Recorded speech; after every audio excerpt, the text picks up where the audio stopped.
Семей қаласы, номер 17 мектеп 3-ші сынып оқушысы Бекина Бұдария Айдынқызы, Мұқағали Бақытаев.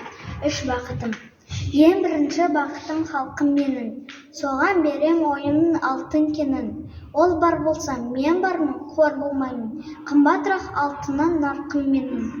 Ал екінші бақытым тілі менің, тас жүректі тілмен тілім дедім. Кейде дүниеден түңілсем де, қасиетті тілмен түңілмедім. Бақытым бар үшінші отан деген, Құдай кім десе отан дерем. Оты сөнген жалғанда, жан барсың ойламай-ақ келдағы от алмен. Түтін түтет, өз өрбі көтере бер, немерелер көбесін шөберелер, жанында ұста, жақсылық күтпегесін. От емес оқ сұрасаң менен егер.